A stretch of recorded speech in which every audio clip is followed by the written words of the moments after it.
తుడుచుకొని ఇప్పుడు తోలు తీసి కూడా చూపిస్తాను, తర్వాత ముక్కలు పోయడం కూడా చూపిస్తాను. చూడండి, తీసుకోవాలి మొత్తం అన్నీ తీసుకొని ఇప్పుడు అన్నీ చిన్న చిన్న ముక్కలు కోసుకోవాలి. ఇవన్నీ శుభ్రంగా ఇలా తోలు తీసి పెట్టుకున్నాం కదా, ఇవన్నీ చిన్న ముక్కలు కోసుకోవాలి.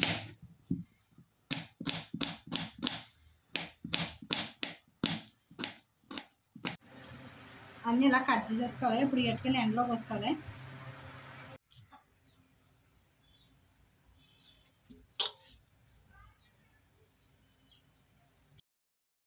చూడండి, మామిడికాయ ముక్కలన్నీ ఎలా ఎండిపోయినాయి. పొద్దున్న ఎండలో పోసానుగా, కట్ చేసి చిన్న చిన్న ముక్కల కింద. ఇప్పుడు ఇది మాగే పచ్చడి కలిపి చూపిస్తాను. ఇలా ఎండాలి ముక్కలు మంచిగానే, ఇలా ఎండితే పచ్చడి అసలు పాడవదు ఎన్నాళ్ళు ఉన్నాను. చూడండి, పచ్చడి కలుపుతాను.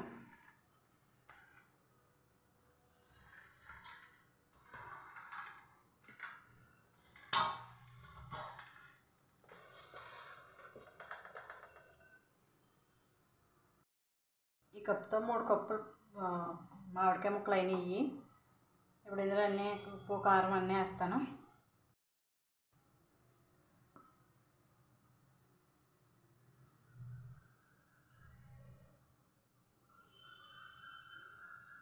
మూడు కప్పులు అయినాయి కదా, ఈ కప్పుతో ఫుల్గా పోసేయాలి కారం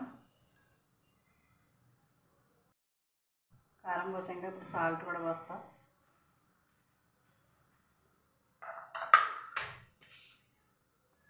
సాల్ట్ కూడా తగ్గించి పోసుకోవచ్చు, ఈ మాత్రం ఎంత వేసుకోవాలి. మెంతులు ఒక 2 స్పూన్లు మెంతులు, ఆవపిండి, మెంతిపిండి, తర్వాత ఎల్లుల్లిపాయలు,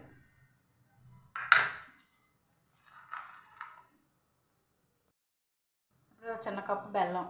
మేము ప్రతి పచ్చడిలో బెల్లం వేస్తాము, కొంచెం ఆవకాయలో కానీ మాగాయలో కానీ. ఇవన్నీ వేసి ఇలా కలపాలి మంచిగానే. అంతా కలిసింది కదా, ఇప్పుడు ఆయిల్ కూడా పోసుకోవాలి.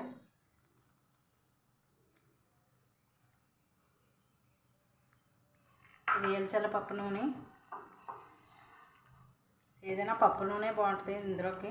నువ్వుల పప్పు నూనె అయినా ఎల్చల పప్పు నూనె అయినా వేసుకోవాలి పచ్చడిలోకి. ఆంధ్ర స్టైల్లో మాగా పచ్చడి కలిపేసాను. చూడండి ఎంత బాగా వచ్చిందో. ఇలా కలుపుకోండి, చాలా బాగుంటుంది ఈ పచ్చడి. ఇలా జాడీలో పెట్టుకోవాలి.